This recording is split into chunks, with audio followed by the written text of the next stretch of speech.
Amazing facts, ஆச்சரியமான உண்மைகள் ஊழியங்கள் நடத்தும் தானியேல் மற்றும் வெளிப்படுத்தலின் தீர்க்க தரிசனங்கள் தொடர் வேதபாட கூட்டங்களுக்கு உங்களை அன்போடு இயேசுவின் நாமத்தில் வாழ்த்தி வரவேற்கின்றோம்.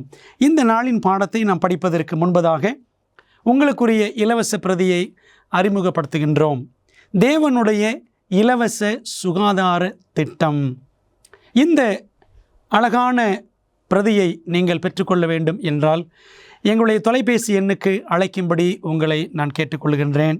அல்லது நீங்கள் ஆன்லைனில் இதை டவுன்லோட் பண்ண வேண்டும் என்றால் அமேசிங் ஃபேக்ட்ஸ் வெப்சைட்டுக்குள்ளே சென்று நீங்கள் அதை பதிவிறக்கம் செய்து கொள்ளும்படி அன்புடன் நான் அழைக்கின்றேன். பிரியமானவர்களே, இந்த நாளில் நாம் படிக்கப் போகிற பாடமும் அதே தலைப்பு தான், தேவனுடைய இலவச சுகாதார திட்டம். நாம் கண்களை மூடி ஜெபித்து தேவனுடைய ஒத்தாசையை கேட்போமா? எங்கள் நல்ல பிதாவே, இந்த நாளிலே நாங்கள் படிக்க போகிற பாடத்திற்காக உமக்கு நாங்கள் ஸ்தோத்திரம் செலுத்துகிறோம். இந்த பாடத்தை எங்களுக்கு நீர் ஆசீர்வதியும். எங்களுடைய நலனிலே மிகவும் அக்கறை உள்ள தேவன், எங்களுக்கு என்ன சொல்லுவீர்? உம்முடைய வசனத்தின் வழியாக காத்திருக்கிறோம். எங்களோடு பேசும். இயேசுவின் நாமத்தில் ஜெபிக்கிறோம் நல்ல பிதாவே, ஆமென். ஆயிரக்கணக்கான மக்கள் எருசலேமிலிருந்து பாபிலோனுக்கு கைதிகளாக கொண்டு வரப்படுகிறார்கள். அதில் நூற்றுக்கணக்கான வாலிப பிள்ளைகளும் இருந்தார்கள். இந்த கைதிகள் எல்லாருமே ஏறக்குறைய 1000 மைல்களுக்கு மேலாக வனாந்தர வழியாக நடந்து அலைந்து திரிந்து பயணித்து அவர்கள் பாபிலோனுக்கு கொண்டு வரப்படுகிறார்கள். அந்த கூட்டத்தில் தானியேல் என்ற ஒரு வாலிபன், இன்னும் அனனியா, மீஷாவில், அசரியா என்ற வாலிபர்கள் எல்லாரும் இருக்கிறார்கள். இன்னும் ஏராளமான வாலிப பிள்ளைகள். நேபுகாத் நேச்சார் என்ற பாபிலோன் மன்னன் மிகவும் ஞானம் உள்ளவன். அவனுடைய அரசவையில் சிறந்த முறையில் பணியாற்றுவதற்கென்று வேற்று நாட்டு வாலிபர்களை அவன் தெரிந்து கொண்டு அவர்களுக்கு 3 ஆண்டுகள் நன்றாக பயிற்சி கொடுத்து அவர்களை தன்னுடைய அரண்மனையில் வேலைக்கு அமர்த்தி கொள்ள வேண்டும் என்பதில் அவன் மிகவும் குறியாக செயல்பட்டான். அவன் மட்டுமல்ல, அவனை போன்று வேற்று நாட்டு அரசர்கள் எல்லாருமே அந்த காலத்தில் அப்படித்தான் செய்வார்கள். ஆகவே இந்த வாலிப பிள்ளைகளை பயிற்றுவிப்பதற்காக நல்ல வாலிப பிள்ளைகள், அழகானவர்கள், திறமையுள்ளவர்கள், கல்வியில் தேறினவர்கள், துரைமக்கள் என்று அநேகரை இந்த அரசன் தெரிவு செய்கிறான். அவர்களை தெரிவு செய்து அவர்களுக்கு 3 வருஷம் பயிற்சி கொடுக்க வேண்டும். எத்தனை ஆச்சரியமான ஒரு அனுபவம்! இந்த கைதிகளும் ஏராளமான வாலிப பிள்ளைகளும் ஏறக்குறைய 1000 மைல்களுக்கு மேலாக அவர்கள் அலைந்து திரிந்து வந்திருக்கிறார்கள். சுமார் 2.5 மாதங்கள் நடைப்பயணம். சரியான உணவு இல்லாமல், போஷாக்கு இல்லாமல் எல்லாம் நலிந்து மெலிந்து வந்திருக்க வேண்டிய சூழ்நிலை. அவர்களுக்கு ராஜ அரண்மனையில் எத்தனை அருமையான உணவு கிடைப்பதற்கு அரிய சந்தர்ப்பம் பாருங்கள். அருமையான சந்தர்ப்பம்தான். ஆனாலும் அத்தோடு கூட ஒரு பெரிய சோதனையும் எபிரேய வாலிபர்களுக்கு காத்திருந்தது. என்ன சோதனை தெரியுமா? ராஜ அரண்மனையிலிருந்து வரக்கூடிய உணவு ஆண்டவருடைய வேதாகமத்தின் கொள்கைகளுக்கு மாறுபட்ட விதத்தில் அந்த உணவு ஆயத்தம் பண்ணப்பட்டிருந்தது. தேவன் எதையெல்லாம் சாப்பிட வேண்டாம் என்று சொல்லியிருந்தாரோ அப்படிப்பட்ட மிருகங்களும் உணவாக அங்கே சமைக்கப்பட்டிருந்தது. என்ன செய்வது? ராஜா நம்மை தவறாக நினைத்து விடுவாரே, நன்றி கெட்டவர்கள் என்று சொல்லிவிடுவாரே, ஆகவே இதை தவிர்ப்பதற்காக சாப்பிட்டு விடலாம் என்று எல்லா வாலிபர்களும் நினைத்திருக்கலாம். தானியேலும் அவனது நண்பர்களும், குறிப்பாக அனனியா, மீஷாவில், அசரியா என்ன செய்தார்கள்? வாசிக்கலாமா? தானியேல் 1ஆம் அதிகாரம் வசனம் 8. தானியேல் ராஜாவின் போஜனத்தினாலும் அவர் பானம் பண்ணும் திராட்சை ரசத்தினாலும் தன்னை தீட்டுப்படுத்தலாகாதென்று தன் இருதயத்தில் தீர்மானம் பண்ணிக்கொண்டு தன்னை தீட்டுப்படுத்தாதபடி பிரதானிகளின் தலைவனிடத்தில் வேண்டிக் கொண்டான் என்று வாசிக்கிறோம். அன்பானவர்களே, ராஜ உணவுதான், ராஜ பானம்தான். ஆனால் அது தேவனுக்கு முன்பாக தீட்டானதாக காணப்பட்டது. தேவனுடைய ஆலயமாகிய சரீரத்தையும் தீட்டுப்படுத்தக்கூடிய உணவுகள் அதில் கலந்திருந்தது. அப்படியானால் என்ன செய்வது? தேவனை பிரியப்படுத்துவதா அல்லது ராஜாவை பிரியப்படுத்துவதா? இப்படிப்பட்ட ஒரு சவாலான சூழ்நிலை தான் தானியேலுக்கும் நண்பர்களுக்கும் ஏற்பட்டது. என்ன நடந்தது என்றால், வேதம் சொல்லுகிறது, தானியேல் 1:12 10 நாள் வரைக்கும் உமது அடியாரை சோதித்து பாரும். தானியேலும் நண்பர்களும் அவர்களுக்கு தலைவனாக நியமிக்கப்பட்டிருந்த அஷ்பேனாஷ் என்று சொல்லக்கூடிய ஒரு நபரிடத்தில் சென்று, எங்களுக்கு 10 நாட்கள் பருப்பு முதலான மரக்கறிகள், தண்ணீர் கொடுங்கள், அதாவது எங்களுக்கு சைவ உணவை கொடுங்கள், 10 நாட்கள் எங்களை சோதித்து பாரும் என்று கேட்கிறார்கள். அதற்கு அந்த தலைவன் சொன்னான், நீங்கள் ராஜ அரண்மனையில் இப்படிப்பட்ட சாதாரண உணவை புசித்தால் உங்கள் முகம் எப்படி இருக்கும்? உங்கள் ஆரோக்கியம் எப்படி இருக்கும்? நீங்கள் நலிந்து மெலிந்து போனால் ராஜா என் தலையை வாங்கி விடுவாரே என்றெல்லாம் அந்த தலைவர் சொல்லுகிறார்.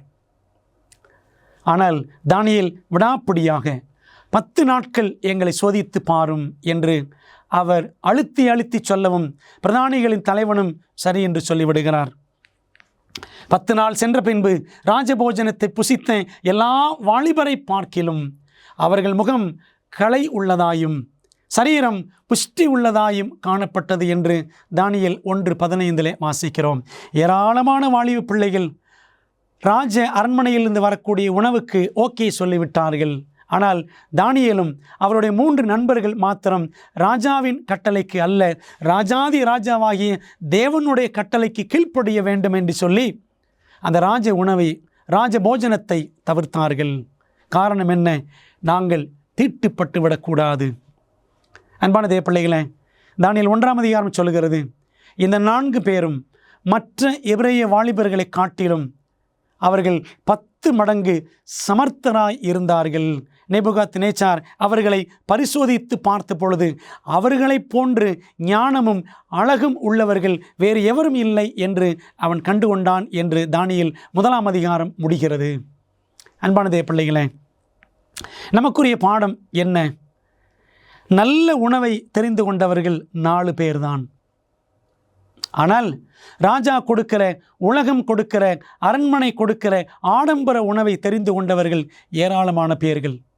அந்த ஏராளமான பெயர்கள் பைபிள் சரித்திரத்தில் இல்லை. 4 பேரை பற்றி மட்டும்தான் பரிசுத்த ஆவியானவர் பதிவு செய்து வைத்திருக்கிறார்.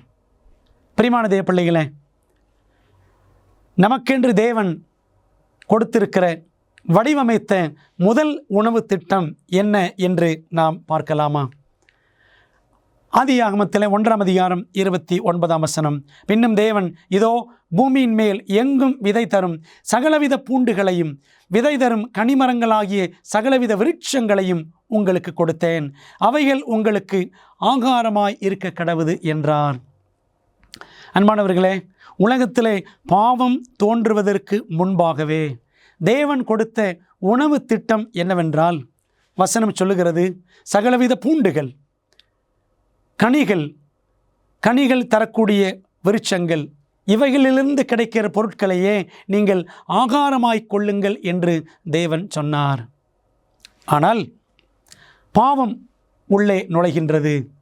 பாவம் நுழைந்த பிற்பாடு ஆதாமும் ஏவாளும் பாவம் செய்த பிறகு அவருடைய உணவு திட்டத்தில் வேறு எதை தேவன் சேர்த்தார்? ஆதியாகமம் 3:18 வாசிக்கிறோம், அது உனக்கு முள்ளும் குறுக்கும் முளைப்பிக்கும், வெளியின் பயிர் வகைகளை புசிப்பாய். பாவத்துக்கு பிறகுதான் காய்கறிகள் போன்ற உணவுப் பொருட்களை தேவன் மனிதனுடைய உணவு திட்டத்தோடு அவர் இணைக்கின்றார். அதற்கு முன்பதாக பழங்கள், கொட்டைகள், இது போன்ற தானியங்கள், இதெல்லாம் மனிதனுக்கு உணவாக ஆதியிலேயே கொடுக்கப்பட்டிருந்தது. உங்களுக்கு புரிகிறதா?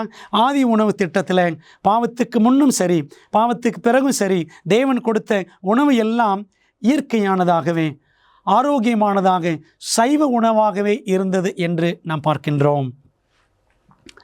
இங்கே நீங்கள் பார்க்கக்கூடிய ஒரு தம்பதி, ஜானட் மர்ரே, ஆலன் மர்ரே என்ற கணவன் மனைவி. இவர்கள் இருவரும் ஆஸ்திரேலியாவை சேர்ந்தவர்கள். இவர்கள் என்ன செய்கிறார்கள் என்றால், மக்கள் மத்தியில் ஆரோக்கிய உணவு முறைக்கான விழிப்புணர்வை உண்டாக்க வேண்டும் என்று அவர்கள் திட்டமிட்டார்கள். அந்த திட்டத்தின் அடிப்படையில் ஆஸ்திரேலியாவை 1 வருடம் சுற்றி வர வேண்டும். ஓட்டப்பந்தயமாக ஓடி நல்ல விழிப்புணர்வை சைவ உணவுக்காக ஏற்படுத்த வேண்டும் என்று அவர்கள் பிரயாசப்படுகிறார்கள். ஒரு நாளைக்கு 1 நாள் மாரத்தான் ஓட்டம். மாரத்தான் ஓட்டம் என்றாலே 26 மைல்கள் ஓடுவது, அதாவது ஏறக்குறைய 48 கிலோமீட்டர் ஓடுவது. இப்படி ஒவ்வொரு நாளும் 26 மைல்கள் என்று சொல்லி ஒரு ஆண்டு முழுவதும் ஓடினால் சுமார் 10,000 மைல்கள் ஓடுவதற்காக இந்த கணவனும் மனைவியும் திட்டமிட்டு மெல்போர்னில் தொடங்கி மறுபடியும் மெல்போர்னில் வந்து முடிக்க வேண்டும் என்று அவர்கள் திட்டம் தீட்டினார்கள். அந்த சமயத்தில் கணவருக்கு 68 வயது, மனைவிக்கு 64 வயது. தினந்தோறும் அதிகாலையில் 4 மணிக்கு எழுந்து ஆயத்தமாகி ஓட ஆரம்பிப்பார்கள். ஏனென்றால் வெயிலை தவிர்ப்பதற்காக வெயிலுக்கு முன்பாகவே அந்த ஒரு நாளுக்குரிய ஓட்டத்தை ஓட வேண்டும் என்று கணவனும் மனைவியும் திட்டமிட்டார்கள். இந்த அம்மா ஏற்கனவே புற்றுநோயினால் பாதிக்கப்பட்டவர்கள்.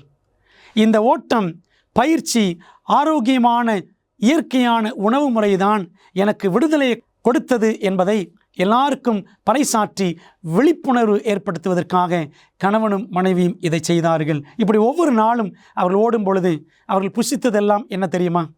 காய்கறிகள், பழங்கள், இவைகளைத்தான் அவர்கள் புசித்தார்கள். ஓராண்டு முழுவதும் 10,000 மைல்கள் அவர்கள் இருவரும் ஓடினார்களாம். அன்பான தேவப்பிள்ளைகளே, தேவன் ஆதியிலே கொடுத்த அந்த உணவு திட்டத்தை இந்த கணவன் மனைவியும் பின்பற்றினபடினாலே அந்த அம்மாவுக்கு இருந்த புற்றுநோய் குணமாகிவிட்டது. அவர்கள் அதற்காகவே ஒரு ஆரோக்கிய உணவுக்கான விழிப்புணர்வை, சைவ உணவுக்கான விழிப்புணர்வை ஏற்படுத்த வேண்டும் என்று எடுத்த முயற்சி எவ்வளவு பாராட்டுக்குரியது. பிரியமான தேவப்பிள்ளைகளே, தேவன் கொடுத்த ஆதி உணவு திட்டத்தை, காட்ஸ் ஒரிஜினல் டயட் பிளான், நாம் அதை பின்பற்றுகிறோமா? நமது உடல் நலத்தின் மீது தேவன் அக்கறை உள்ளவராக இருக்கிறாரா? ஆம். அதனால்தான் அவர் ஆதியிலே கொடுத்த உணவு திட்டம் ஆரோக்கியமானதாக சைவ உணவு திட்டமாக இருந்தது. ஆண்டவர் ஆதியிலே கொடுத்த திட்டம் என்ன தெரியுமா? பறித்து புசி. ஆண்டவர் பறித்து புசியுங்கள் என்று சொன்னார். காலப்போக்கில் அது எப்படி ஆகிவிட்டது என்றால் அடித்து புசி என்று மாறிவிட்டது. மிருகங்களை அடித்து அடித்து இன்றைக்கு புசிக்கிறார்கள். ஆண்டவர் ஆரம்பத்தில் வசந்த பவன் திட்டம்தான் கொடுத்தார். காலப்போக்கில் பாவத்துக்கு பிறகு நம்ம எல்லாரும் முனியாண்டி விலாசுக்கு மாறிவிட்டோம். மிலிட்ரி ஹோட்டலுக்கு போக ஆரம்பிக்கிறோம். தேவனுடைய திட்டத்தை நாம் செய்வோமா? அல்லது நமக்கு பிடித்தமான பாதையில் நாம் போவோமா? வேதம் சொல்லுகிறது, பின்பு இயேசு கலிலேயா எங்கும் சுற்றி நடந்து அவர்களுடைய ஜெப ஆலயங்களில் உபதேசித்து ராஜ்யத்தின் சுவிசேஷத்தை பிரசங்கித்து ஜனங்களுக்கு உண்டாயிருந்த சகல வியாதிகளையும் சகல நோய்களையும் நீக்கி சுஸ்தமாக்கினார் என்று மத்தேயு 4:23 வாசிக்கிறோம்.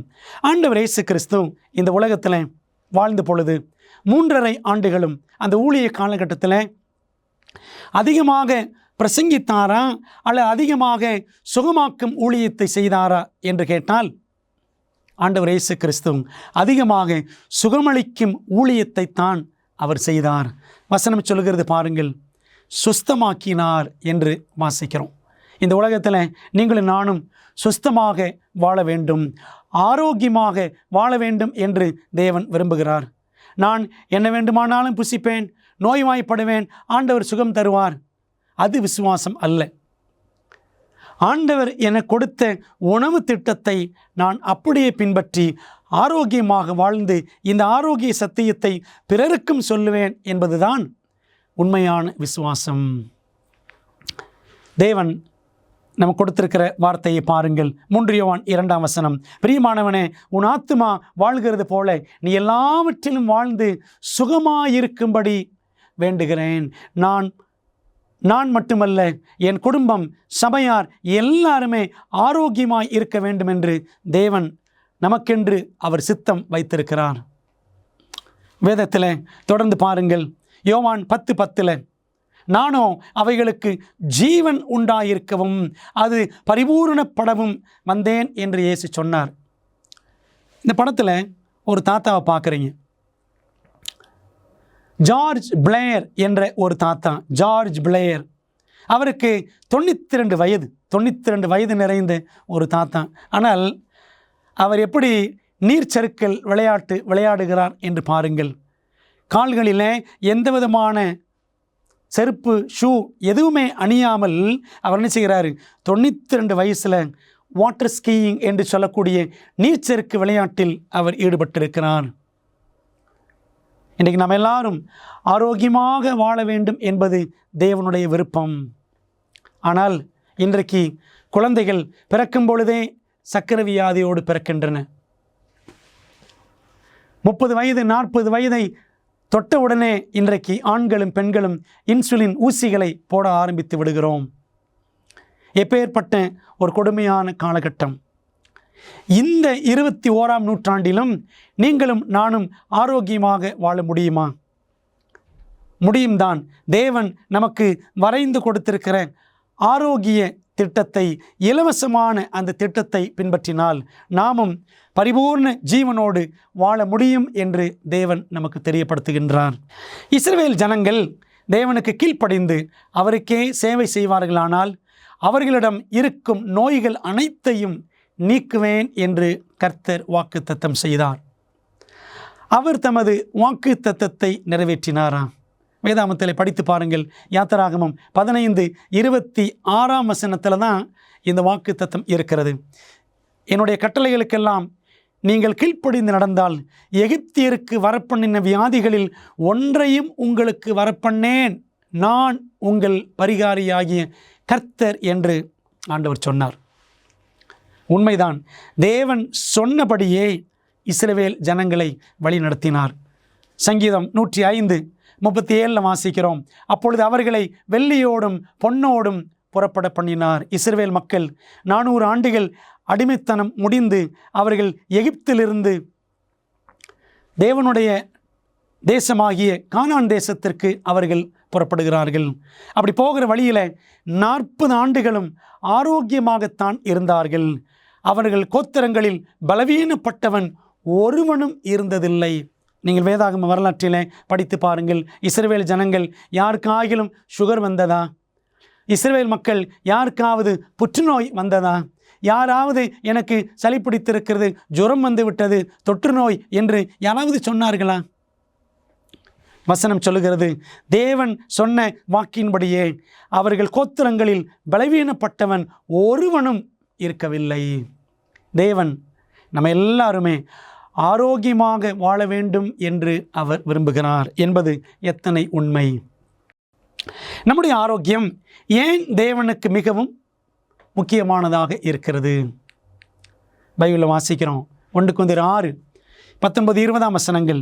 உங்கள் சரீரமானது நீங்கள் தேவனாலே பெற்றும், இந்த சரீரம் நாம் தேவனிடமிருந்து பெற்றிருக்கிறோம், உங்களில் தங்கியும் இருக்கிற பரிசுத்த ஆவியினுடைய ஆலயமாய் இருக்கிறது என்று வாசிக்கிறோம். நீங்கள் உங்களுடையவர்கள் அல்ல என்றும் அதே வசனம் சொல்லுகிறது.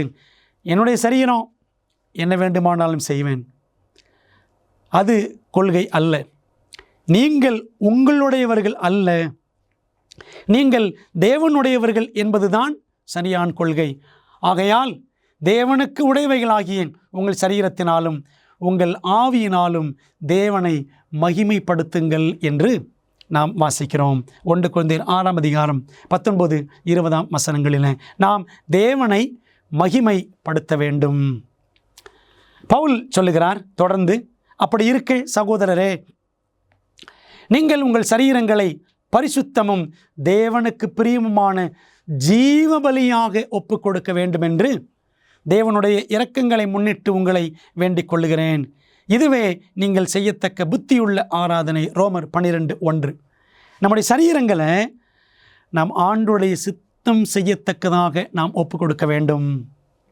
தேவ சித்தம் நமக்கு எப்படி வெளிப்படுத்தப்பட்டிருக்கிறதோ அதன்படியே நம்முடைய சரீரங்களை நாம் பராமரிக்க வேண்டும். அதுதான் புத்தியுள்ள ஆராதனை. நாம் நினைக்கிறோம் ஆராதனை என்றால் பைபிளை எடுத்துக்கொண்டு ஆலயத்தில் உட்கார்ந்து 4 பாடல்கள் பாடி ஒரு பிரசங்கம் கேட்டு ஜெபித்து விட்டால் ஆராதனை முடிந்தது. அந்த புத்தியுள்ள ஆராதனை என்றால் நம்முடைய வாழ்க்கையே, நம்முடைய உடல் உள்ளம் அனைத்தையும் ஆண்டவருக்கென்று ஒப்பு கொடுத்து அவர் இந்த புத்தகத்தில் என்ன சொல்லியிருக்கிறாரோ அதன்படி நாம் வாழ்வது தான், நம்முடைய லைஃப் ஸ்டைல் வசனத்தின்படி அமைத்து கொள்வது தான் தேவ சித்தம்.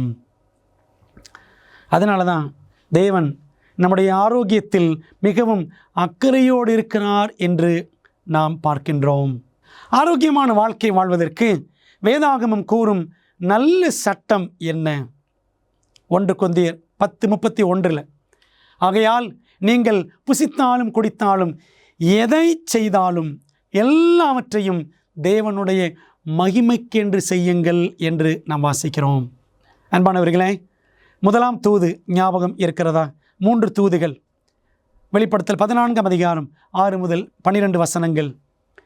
அந்த 3 தூதுகளிலே 1ஆம் தூது வெளிப்படுத்தல் 14:7 வாசிக்கிறோம். அந்த 1ஆம் தூதின் முதல் வரியே என்ன சொல்லுகிறது? தேவனுக்கு பயந்து அவரை மகிமைப்படுத்துங்கள். எப்படி மகிமைப்படுத்த வேண்டும் என்றால், நீங்கள் புசித்தாலும் குடித்தாலும் எதை செய்தாலும் எல்லாவற்றையும் தேவனுடைய மகிமைக்கென்று செய்யுங்கள். பிரியமானவர்களே, என்னுடைய பிரியத்திற்காக, எனக்கு பிடிக்கும் என்பதற்காக எதையும் புசித்து விடலாமா? எதையும் குடித்து விடலாமா? இது தேவனுக்கு பிரியமானதா என்று சிந்திக்க வேண்டும். அடுத்த கேள்விக்கு போகலாம். உங்களுக்கு விவரமாக சொல்லுகிறேன். கிறிஸ்தவர்கள் மதுபானம் அருந்தலாமா? கிறிஸ்தவர்கள் தண்ணி அடிக்கலாமா? நிறைய பேர் கிறிஸ்மஸ்லையும் ஈஸ்டர்லையும் தண்ணி அடிக்கிறாங்க. அவர்கள் கிறிஸ்தவர்களா? பைபிள் என்ன சொல்லுகிறது மதுபானம் பற்றி? திராட்சரசம் பரியாசம் செய்யும் 2 விதமான திராட்சரசம் உண்டு. ஒன்று புளிப்புள்ள திராட்சரசம், இன்னொன்று புளிப்பில்லாத திராட்சரசம். ஆண்டவர் இயேசு கிறிஸ்து திருவிருந்தில் ராபோஜனத்தில் அவர் பயன்படுத்தியதும் அதன் அடிப்படையில் இன்றைக்கு நாம் பயன்படுத்துவதும் புளிப்பில்லாத திராட்சரசம். ஆனால் புளிப்பு உள்ள திராட்சரசம் என்பதுதான் மதுபானம். அதைத்தான் நாம் இங்கே பார்க்கிறோம். அந்த புளிப்பு ஏறிய திராட்சரசம் மதுபானம் பரியாசம் செய்யும். அதைத்தான் மதுபானம் என்கிறோம். மதுபானம் அமளி பண்ணும். அமளி பண்ணுன்னா அட்டகாசம் பண்ணும். குடித்தவன் வாய் சும்மா இருக்குமா? இருக்காது. கை சும்மா இருக்குமா? இருக்காது. அதனால் மயங்குகிற ஒருவனும் ஞானவான் அல்ல. நீதிமொழிகள் 20:1 வாசிக்கிறோம். பிரியமானவர்களே, மதுபானம் குடிப்பதால் தேவன் மகிமைப்படுவாரா? ஆண்டவரே, நான் ஒரு பெக் விஸ்கி குடிக்க போகிறேன், நீர் மகிமைப்படுவீராக என்று என்னால் சொல்ல முடியுமா? முடியாது. ஆகவே தேவனுக்கு மகிமை சேர்க்கிற ஒரு காரியம்தான் அது. புசிப்போ குடிப்போ நாம் அதை செய்ய வேண்டும். மது ஒரு போதைப் பொருள். அது மூளை அணுக்களை அழிக்கிறது. நமது பகுத்தறிவு திறனை வியக்கத்தக்க வகையில் பாதிக்கிறது. அன்பானவர்களே, இந்த மதுபானம் தேவன் நம்ம கொடுத்திருக்கிற முன்மூளையை சீரழித்துவிடும். தீர்மான திறனை அழித்துவிடும். பக்திக்கு அடுத்த சிந்தனைகளை அது கொன்றுவிடும். அதனால தான் ஆண்டவர் இந்த மதுபானத்தை வேண்டாம் என்று நமக்கு அநேக இடங்களில் அவர் சொல்லியிருக்கிறார். நாம் படித்த வேத வசனத்தின்படி மதுபானத்தால் மயங்குகிற ஒருவனும் ஞானவான் அல்ல. குடிப்பது ஞானமான செயலே கிடையாது என்று நாம் தெளிவாக பார்க்கிறோம். வேதாகம தீர்க்க தரிசனத்தில் வெளிப்படுத்தப்பட்டுள்ளபடி நம்முடைய மோசமான உலகத்திற்கான தேவனின் திட்டத்தை அறிய விரும்புகிறீர்களா? உங்கள் மிகப்பெரிய சவால்களுக்கு நடைமுறையான நம்பகமான தீர்வுகள் வேண்டுமா? ஊக்கமளிக்கும் மற்றும் அறிவூட்டும் ஆச்சரியமூட்டும் உண்மைகள் வேதாகம பாட வழிகாட்டிகள் 27 அழகான வரைகளை மற்றும் நேரடியான பதில்களை புரிந்து கொள்ள எளிதான வகையில் வேதத்தின் அடிப்படையில் சிறப்பான மேலான பாடங்களை வழங்குகின்றது. ஒவ்வொரு ஆய்வு வழிகாட்டியும் உங்கள் வாழ்க்கையின் மிக முக்கியமான உண்மைக்கான பொருத்தமான வேதாகம பதில்களை நோக்கி உங்களை வழிநடத்தும். நான் எப்படி ஆரோக்கியமான ஐக்கியத்தை பெறுவது? இயேசு எப்போது எப்படி மீண்டும் வருவார்? மேலும் இப்படி பல கேள்விகளுக்கு உங்கள் எதிர்காலத்தை வாய்ப்பாக விட்டுவிடாதீர்கள். ஆச்சரியமூட்டும் உண்மைகள் வேதாகம பாட வழிகாட்டிகளிடமிருந்து உங்கள் வாழ்க்கையை சத்தியத்துடன் மாற்றுங்கள். ஆங்கிலம், இந்தி, தமிழ் மற்றும் தெலுங்கு மொழிகளில் கிடைக்கிறது. காத்திருக்க வேண்டாம். bookstore.aftv.in என்ற இணையதளம் மூலம் உங்கள் முழுமையான ஆய்வு வழிகாட்டிகளை இன்றே ஆர்டர் செய்யுங்கள். சரீரத்தை கெடுப்பவர்களை தேவன் என்ன செய்வார்? 1 கொரிந்தியர் 3:16-17 நீங்கள் தேவனுடைய ஆலயமாய் இருக்கிறீர்கள் என்று வாசிக்கிறோம். ஏற்கனவே படித்தோம். நம்முடைய சரீரம் தேவனுடைய ஆலயம். ஒருவன் தேவனுடைய ஆலயத்தை கெடுத்தால் அவனை தேவன் கெடுப்பார். கெடுத்தால் என்றால் என்ன அர்த்தம்? அழித்தால், சரீரத்தை அழித்தால், சரீரத்தை பாழாக்கினால் தேவன் என்ன செய்வார்? நம்முடைய வாழ்க்கையை அழித்து போடுவார். அன்பான தேவ பிள்ளைகளே, நம்முடைய சரீரத்தை நம்முடைய உணவு பழக்க வழக்கங்களினால் நாம் கொஞ்சம் கொஞ்சமாக அழிக்கின்றோம்.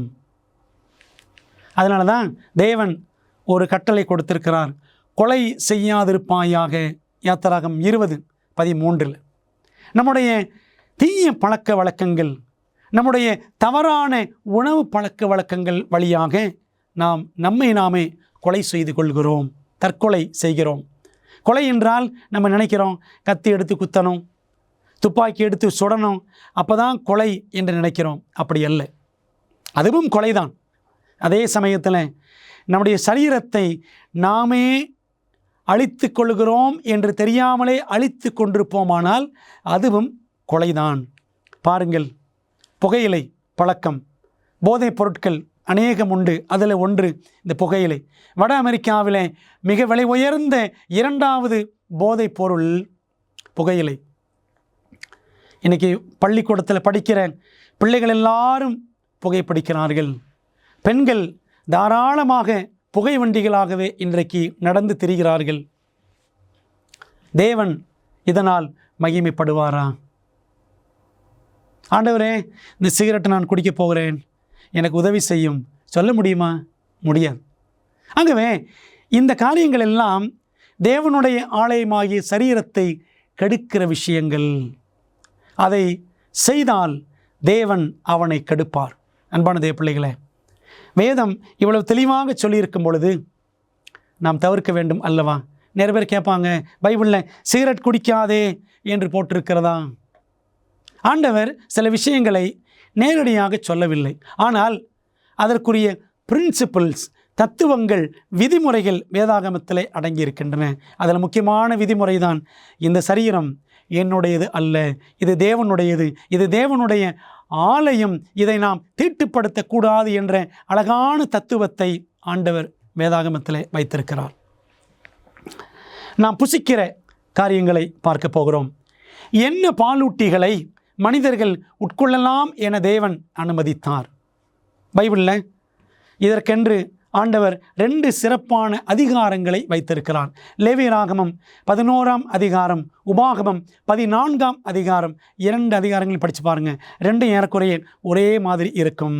மிருகங்களில் விரிகுளம்புள்ளதாய் இருந்து, அதாவது கால்களில் பிளவு இருக்க வேண்டும், குளம்புகள் 2ஆக பிரிந்திருக்கிறதும் அசை போடுகிறதுமானவைகளை எல்லாம் நீங்கள் புசிக்கலாம். லேவியராகமம் 11:3 வாசிக்கிறோம். மிருகங்களில் இருக்கக்கூடிய சாப்பிடக்கூடிய ஏற்ற மிருகங்கள் எவை எவை என்றால், 1, அந்த மிருகங்களுக்கு விரிகுளம்பு இருக்க வேண்டும், 2வது அசை போட வேண்டும் என்று ஆண்டவர் இந்த சட்டத்திட்டத்தை கொடுத்திருந்தார். அப்படிப்பட்ட மிருகங்கள் தான் சுத்தமான மிருகங்கள். எந்த வகையான மீன்கள் மற்றும் கடல் உணவுகள் சுத்தமானவை? அதற்கும் ஆண்டவர் சொல்லியிருக்கார் பாருங்க. அதே லேவியராகமம் 11:9, ஜலத்தில் இருக்கிறவைகளில் நீங்கள் புசிக்கத்தக்கது யாதெனில் கடல்களும் ஆறுகளும் ஆகிய தண்ணீர்களிலே சிறகும் செதிலும் உள்ளவைகளெல்லாம் நீங்கள் புசிக்கலாம். சிறகு இருக்கணும், செதில் இருக்க வேண்டும். செதில் என்றால் நீங்கள் மீன் உடலில் பார்த்தீங்கன்னா ரவுண்டாக வெள்ளையாக இருக்கும், அதுதான் செதில் என்று சொல்வார்கள். சிறகு என்று சொன்னால் ரெக்க மாதிரி இருக்கும் 2 பக்கமும் மீனுக்கு.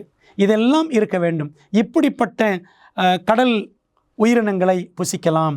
ஆனால் அதே சமயத்தில் பிரான் அப்படின்னு சொல்லுவாங்க, இறால், இதெல்லாம் சாப்பிடலாமா? தவிர்க்க வேண்டும். ஆனாலும் தொடர்ந்து வாசிக்கிறோம் பாருங்க. கடல்களும் ஆறுகளும் ஆகிய தண்ணீர்களில் நீந்துகிறதும் வாழ்கிறதுமான பிராணிகளில் சிறகும் செதிலும் இல்லாதவைகள் யாவும் உங்களுக்கு அருவருப்பாய் இருப்பதாக. லேவியராகமம் 11:10. எது ஆகாரமாய் இருக்க வேண்டும், எது நமக்கு அருவருப்பாய் இருக்க வேண்டும், தேவன் ஏற்கனவே சொல்லி வைத்திருக்கிறார். எது சுத்தமுள்ளவை, எது சுத்தம் இல்லாதவை தேவன் வகையறுத்திருக்கிறான். அதுபோல எவ்விதமான பறவைகள் சுத்தம் இல்லாதவை. பறவைகள் என்று எடுத்துக்கொண்டால் இன்றைக்கு நிறைய பறவைகளை நாம் கண்ணார பார்க்கிறோம். அநேகர் புசிக்கிறார்கள். ஆனால் எது சுத்தமானது எது சுத்தமில்லாது என்று தெரியாமலே புசிக்கிறார்கள். வசனத்தில் படிக்கலாமா? சகலவித காகங்களும் தீக்குருவியும் கூகையும் செம்புகமும் சகலவித டேகையும் என்று லேவியராகமம் தொடர்ந்து சொல்லுகிறது. அசுத்தமான பறவைகள் தவிர்க்கப்பட வேண்டும். இப்போ பறவைகள் உதாரணமாக கோழி என்று எடுத்துக்கொண்டால் பாருங்கள், அதுக்கும் கால்கள் எல்லாம் அப்படி விரிஞ்சு இருக்கும், விரிகுழம்பு இருக்கும். அதனுடைய தொடைப்பகுதியில் கோழி, வான்கோழி இதெல்லாம் புசிக்கக்கூடிய பறவை இனங்கள். அதனுடைய தொடைப்பகுதியில் முடிகள் இருக்க வேண்டும். சரிங்களா? அது இல்லை அப்படின்னா அது தவிர்க்கப்பட வேண்டிய அசுத்தமான பறவை இனம் என்பதை நாம் புரிந்து கொள்ளலாம். சுத்தமான மற்றும் அசுத்தமான மிருகங்களை குறித்த பிரமாணங்கள் சிலுவையில் ஒழிக்கப்பட்ட மோசேயின் சடங்காச்சார பிரமாணத்தின் ஒரு பகுதியா? இப்படி இதை சாப்பிடணும், இதை சாப்பிடக்கூடாது அப்படின்லாம் ஆண்டவர் சுத்தம் அசுத்தம் என்ற ரூல்ஸ் கொடுத்தாரே, இதெல்லாம் மோசேயின் காலத்தில் கொடுக்கப்பட்டவையா? பாருங்கள், வேதத்தில் வாசிக்கிறோம், நீயும் உன் வீட்டார் அனைவரும் பேழைக்குள் பிரவேசியுங்கள். நீ சுத்தமான சகல மிருகங்களிலும் ஆணும் பெண்ணுமாக எவ்வேழு ஜோடும், சுத்தமல்லாத மிருகங்களில் ஆணும் பெண்ணுமாக ஒவ்வொரு ஜோடும் என்று பேழைக்குள்ளே தேவன் சேர்த்து கொள்ளும்படி சொன்னார். ஆதியாகமம் 7 முதல் 2 வசனங்களை வாசிக்கிறோம். ஆகவே சீனாய் மலைக்கு முன்பாகவே நோவாவின் காலத்திலேயே ஆண்டவர் எது சுத்தம் எது சுத்தமல்லாதது என்று அந்த மிருகங்கள் குறித்த அந்த சுத்தமற்ற மிருகங்களை குறித்து பறவைகளை குறித்து ஆண்டவர் ஏற்கனவே கொடுத்து விட்டார் சட்டதிட்டங்கள். அன்பான தேவப்பிள்ளைகளே, அப்போ ஆண்டவர் ஏதோ மோசேயின் பிரமாணங்களோடு சேர்த்து கொடுத்தார் அப்படி அல்ல. உலகம் ஜலப்பிரளயத்தினால் அழிக்கப்படுவதற்கு முன்பாகவே ஆண்டவர் இந்த ஆரோக்கிய சட்டதிட்டங்களை அவர் கொடுத்திருக்கிறார். ஏதேனிலிருந்தே ஆண்டவர் ஏராளமான ஆரோக்கிய சட்டங்களை தந்திருக்கிறார் என்பதை நாம் தெளிவாக சொல்ல முடியும். இவ்வளவு சட்டதிட்டங்களை தேவன் நமக்கு தந்திருந்தும் நாம் மோசம் போகிறோம் அல்லவா? அதனால தான் ஆண்டவர் சொல்கிறாரு, மோசம் போகாதிருங்கள், தேவன் தம்மை பரியாசம் பண்ண ஒட்டார். என்ன அர்த்தம்?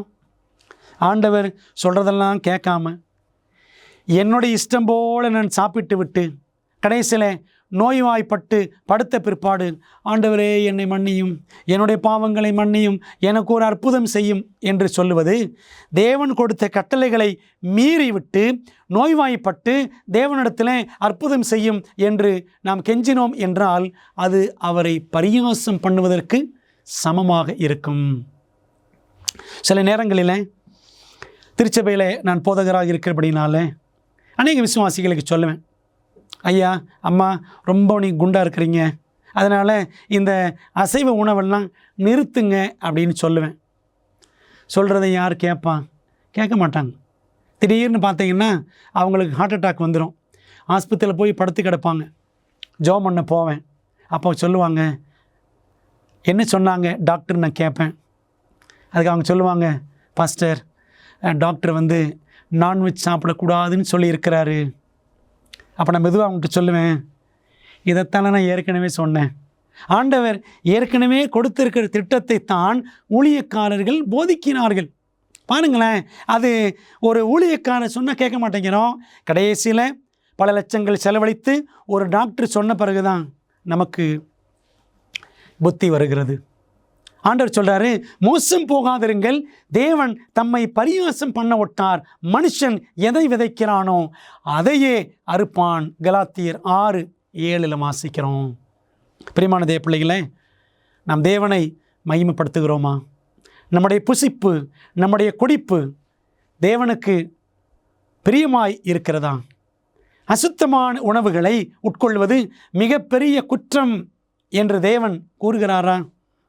பாருங்கள், இதோ தம்முடைய கோபத்தை உக்கிரமாகவும் தம்முடைய கடிந்து கொள்ளுதலை அக்கினி ஜுவாலையாகவும் செலுத்த கர்த்தர் அக்கினியோடும் வருவார். பெருங்காற்றை போன்ற தம்முடைய ரதங்களோடும் வருவார்.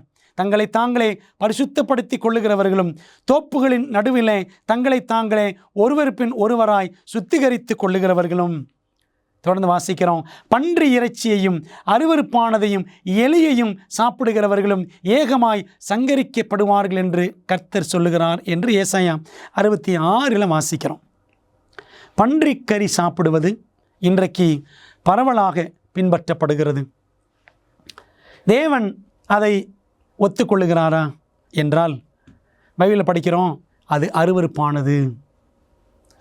பன்றி இறைச்சி அருவருப்பானது, எலியை சாப்பிடுகிறவர்கள் ஏகமாய் சங்கரிக்கப்படுவார்கள். இதே போல இன்றைக்கி அசுத்த உணவுகள், எவ்வளவோ உணவுகளை உண்ணுகிறவர்கள் இருக்கிறார்கள்.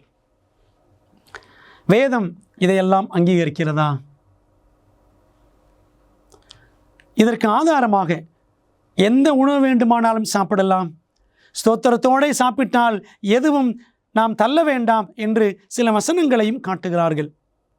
அன்பான தேவ பிள்ளைகளே, அதற்கு முக்கியமாய் காட்டப்படுகிற அதிகாரம் எந்த உணவானாலும் எந்த பிராணியானாலும் அது அசுத்தமோ சுத்தமோ சாப்பிடலாம் என்பதற்கு பொதுவாக காட்டப்படுகிற அதிகாரம் அப்போஸ்தலர் 10ஆம் அதிகாரம். அப்போஸ்தலர் 10ஆம் அதிகாரத்தில் பேதுருவுக்கு எதை குறித்த தரிசனம் கொடுக்கப்பட்டது?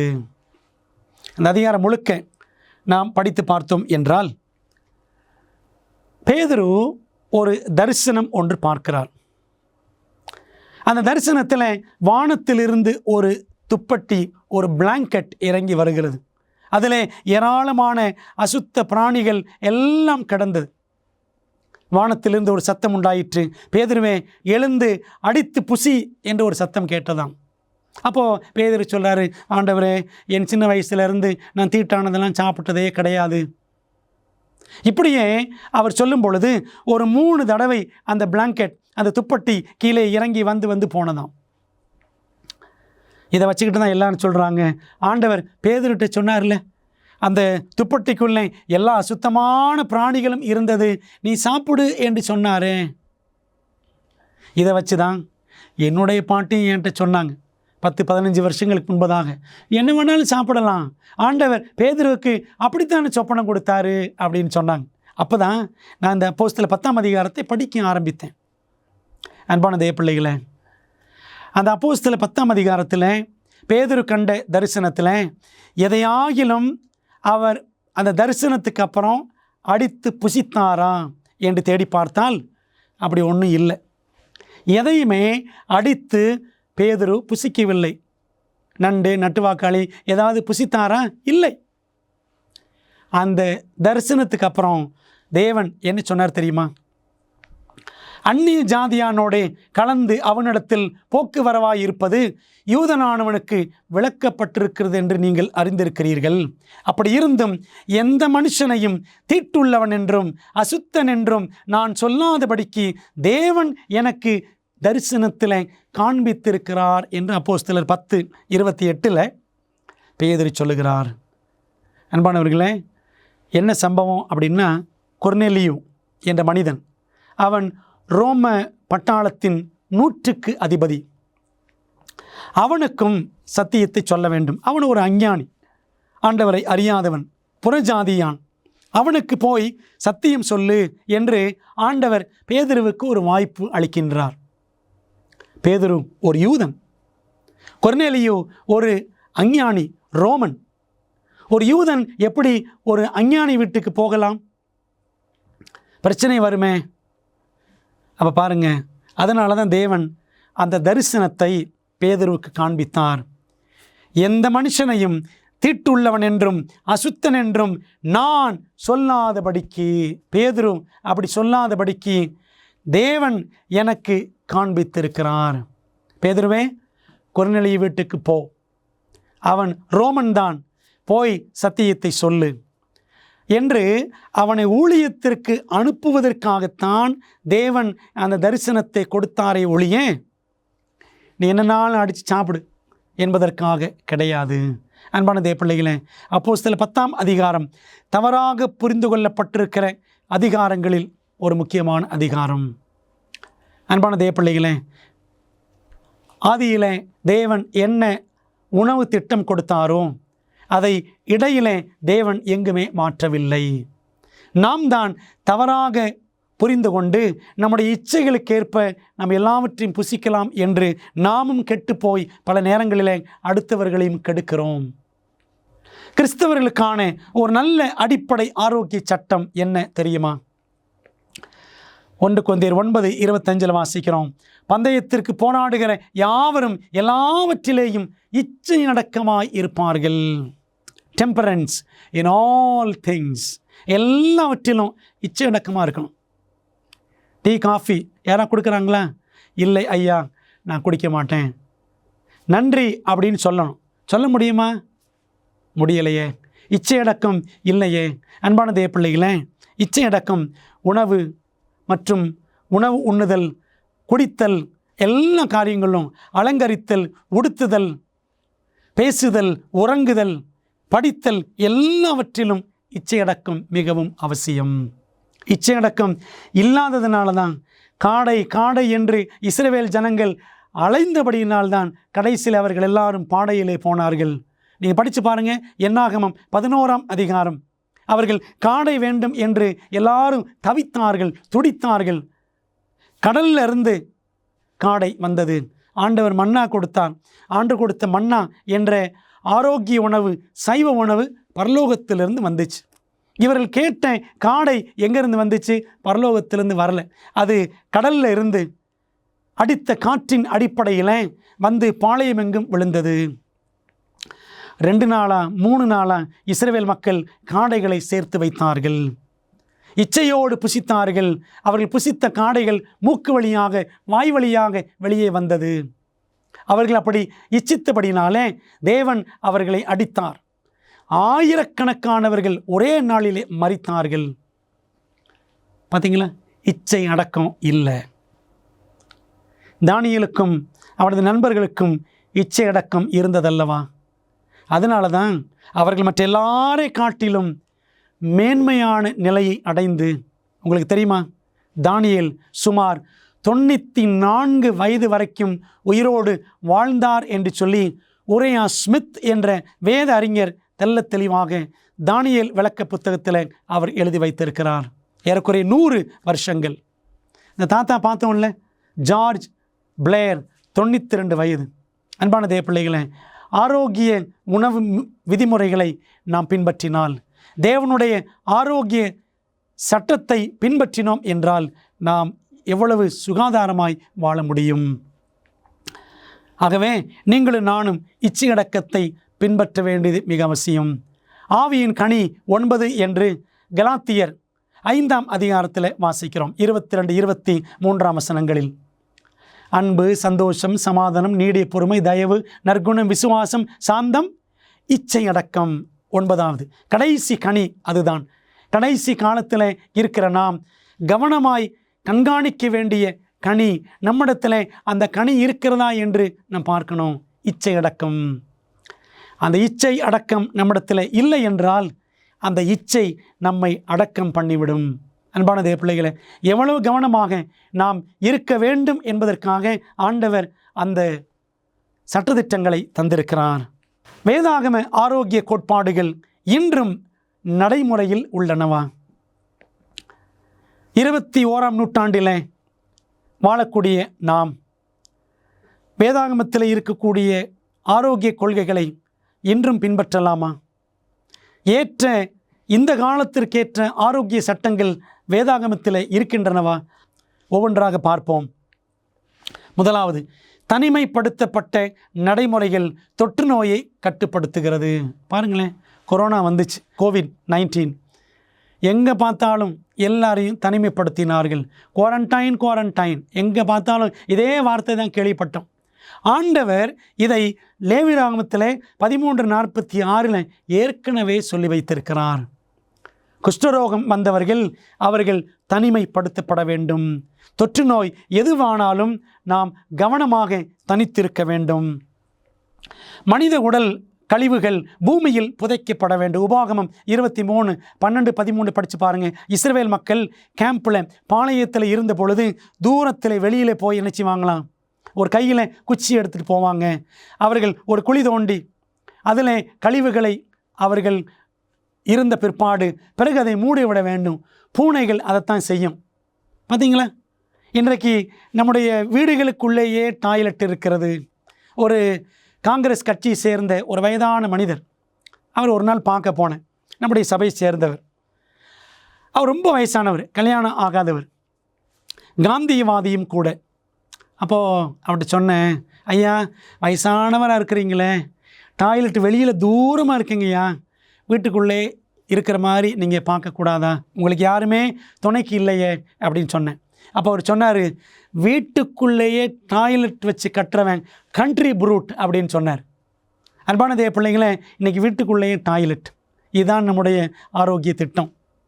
ஆனால் இஸ்ரவேல் மக்களுக்கு தேவன் நீங்கள் வெளியில் போங்க, கையில் குச்சி எடுத்துகிட்டு போங்க அப்படின்னு சொன்னார். மூன்றாவது, குளிப்பதும் உடைமாற்றம் செய்வதும் கிருமிகளை கட்டுப்படுத்தும். லேவியராம் 17 15 16 வாசிக்கிறோம். அவ்வப்பொழுது குளிக்க வேண்டும். தண்ணீர் எவ்வளவு இருக்கிறது, குளிக்கிறோமா? அநேக பிள்ளைகளுக்கு குளிக்கிறது அப்படின்னாலே சோம்பேறித்தனம். அது நம்முடைய உடலை நல்ல நிலையில் வைத்துக்கொள்ளும், கிருமிகளை கட்டுப்படுத்தும் என்று வேதம் நமக்கு தெரியப்படுத்துகிறது. நான்காவது, ஒழுக்கமான வாழ்க்கை பாலியல் நோய்களை தடுக்கும். ஒருவனுக்கு ஒருத்தி என்ற திட்டத்தை ஆண்டவர் ஏதேனிலேயே ஏற்படுத்தினார். ஆதாமுக்கு ஏவாள், ஏவாளுக்கு ஆதாம், அவ்வளவுதான். இந்த வாழ்க்கை முறையை உத்தமமாக பின்பற்றினால் எல்லாவித நோய்களையும் தவிர்க்கலாம். எய்ட்ஸ் நோய் கண்டிப்பாக தவிர்க்கப்படும். லேவியராம் 18ஆம் அதிகாரம் முழுக்க படித்து பாருங்கள். திருமணம், உடலுறவு பற்றிய விதிமுறைகளை வாசிக்கிறோம். நீதிமொழிகள் 5 முதல் 12 வசனங்கள் பாருங்கள். எல்லாவித தகாத உறவுகளையும் தடுத்து பேசுகிறது. நீதிமொழிகள் 5, 6, 7 அதிகாரங்கள். கொலோசியர் 3, 5, 6 படிக்கிறோம். தேவையில்லாத வேசித்தனம், விபச்சாரம் போன்ற பழக்க வழக்கங்களை உதறித்தள்ள வேண்டும் என்று தேவன் சொல்லுகிறார். விலங்குகளின் மாம்சத்தில் உள்ள கொழுப்பை உட்கொள்ளக்கூடாது. லேவியராகமம் 3:17, 7ஆம் அதிகாரம் 22 முதல் 24. கொழுப்பு, ஃபேட் நம்ம என்ன செய்யணும், தவிர்க்க வேண்டும். ஆனால் பாருங்களேன், கடையில் போகிறோம், கறி வாங்குகிறோம், கொஞ்சம் கொழுப்பு சேர்த்து போடுங்களேன்னு சொல்கிறோம். எவ்வளவு கொழுப்பு நமக்கு. பிரியமானவர்களே, வேதம் சொல்லுகிறது கொழுப்பு வேண்டாம். 6வது விதியை பாருங்கள். பகை உணர்வும் கசப்பு உணர்வும் ஒருவருடைய ஆரோக்கியத்திற்கு தீங்கு விளைவிக்கும். நாம் ஒருவருக்கொருவர் விரோதமாக கசப்பு உணர்வுகளை வைத்திருக்கக்கூடாது.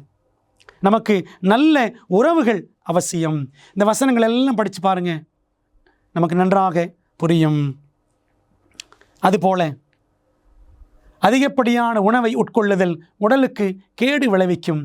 நீ ஆகார பிரியனாய் இருந்தால் உன் தொண்டையிலே கத்தியை வை என்று நீதிமொழிகள் 23:2 வாசிக்கிறோம். கிளட்டனி, அளவுக்கு அதிகமாக புசிப்பது, பெருந்திண்டியாய் தின்று கொண்டே இருக்கிறவனை கல்லறிந்து கொள்ள வேண்டும் என்று பழைய ஏற்பாடு சொல்லுகிறது. கட்டுப்பாடு மிகவும் அவசியம். அடுத்த விதிமுறையை பாருங்கள். நமது உடலுக்கு சரியான ஓய்வு தேவை. இரவு நேரங்களில் நன்றாக தூங்க வேண்டும். 9 மணிக்கு மேல் நாம் விழித்திருக்கக்கூடாது. அட்லீஸ்ட் 10 மணிக்கு மேலே விழித்து இருக்கவே கூடாது. சீக்கிரம் தூங்கணும்.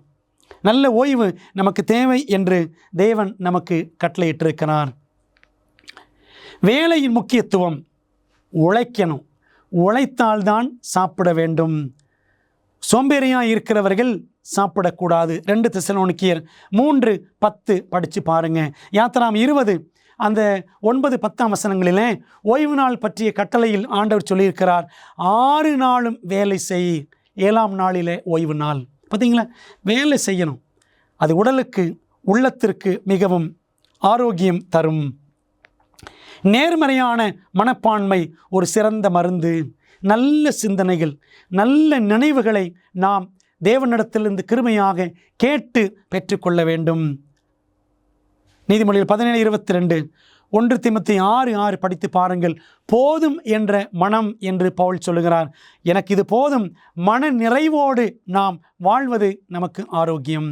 பெற்றோரின் பழக்க வழக்கங்கள் பிள்ளைகளை பாதிக்கும். சில நேரத்தில் பெற்றோர்கள் பிள்ளைகளை பார்த்து பையன்கிட்ட டேய் போய் சிகரெட் வாங்கிட்டு வா அப்படின்வார். பிள்ளை என்ன செய்யும்? அதை தான் செய்யும். காலப்போக்கில் அதுவும் சிகரெட் அடிக்கும்.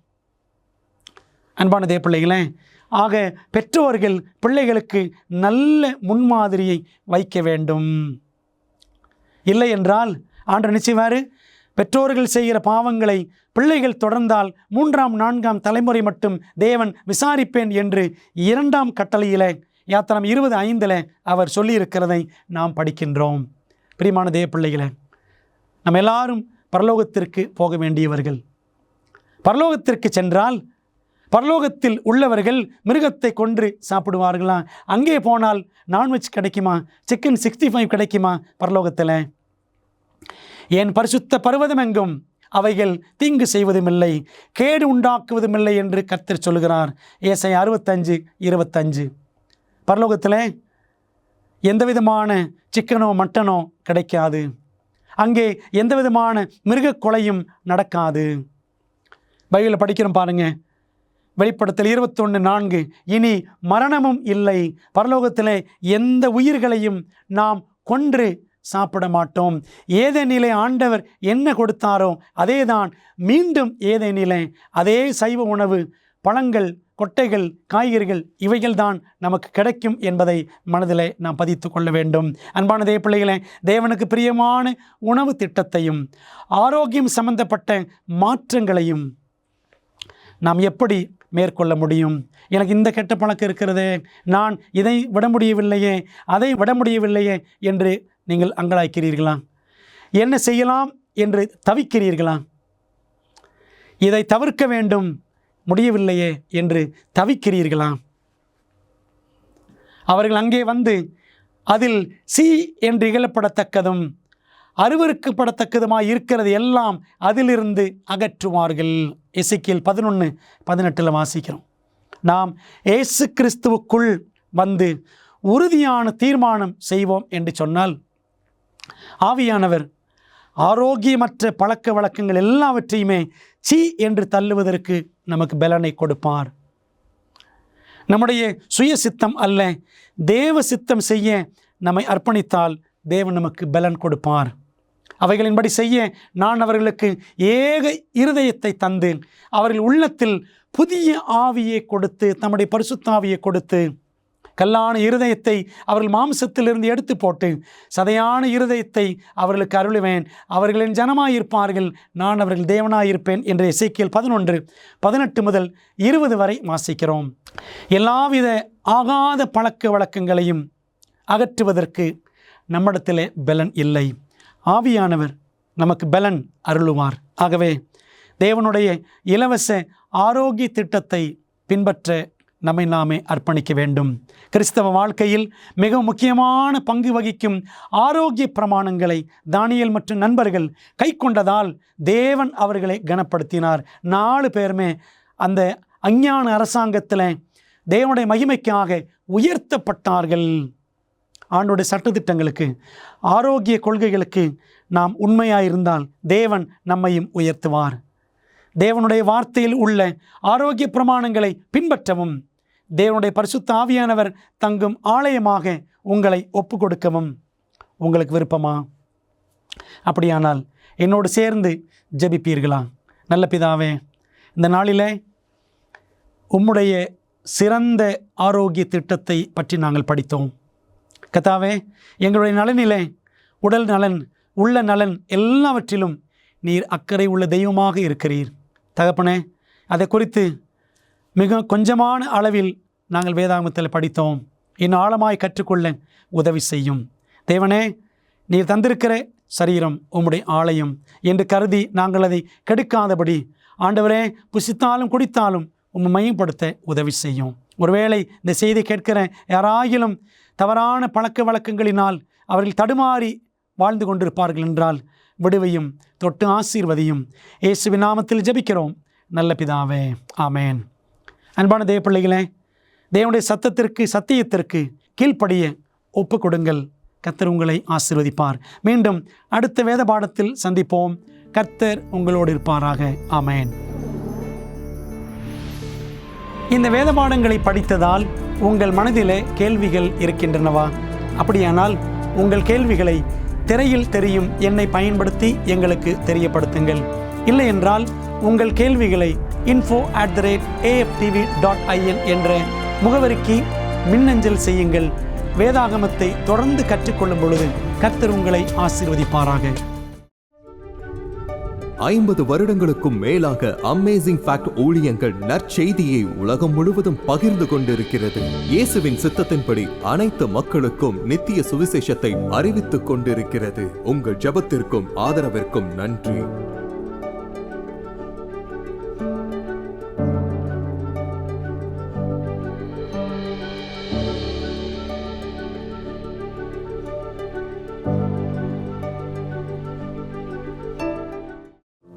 பெரோயா பட்டணத்து சபை விசுவாசிகள் தாங்கள் சத்தியங்களை கேட்ட பிற்பாடு தங்கள் இல்லத்திற்கு சென்று காரியங்கள் இப்படி இருக்கிறதா என்று வேதத்தோடு ஒப்பிட்டு மீண்டும் படித்தார்கள். அதுபோலவே நீங்களும் செய்ய வேண்டும் என்று நாங்கள் விரும்புகிறோம். இந்த தீர்க்க தரிசன தொடர் கூட்டங்களில் ஒவ்வொரு நாளும் உங்களுக்கு அந்தந்த நாளுக்குரிய செய்தி சம்பந்தமான இலவச பிரதி அறிமுகப்படுத்தப்படுகிறது. ஆகவே அந்த இலவச பிரதியை நீங்கள் திரையில் தெரியும் தொலைபேசி எண்ணை பயன்படுத்தி எங்களோடு தொடர்பு கொண்டு பெற்றுக்கொள்ளலாம். அல்லது எங்களுடைய வெப்சைட்டுக்குள்ளே சென்று நீங்கள் அதை பதிவிறக்கம் செய்து கொள்ளலாம். நீங்கள் அந்த புத்தகங்களை பெற்றுக்கொண்டு படித்து வேதத்தில் உள்ளபடியே கற்றுக்கொள்ளுங்கள். நீங்கள் படித்த பிற்பாடு உங்கள் நண்பருக்கும் அதை பகிர்ந்து கொள்ளுங்கள்.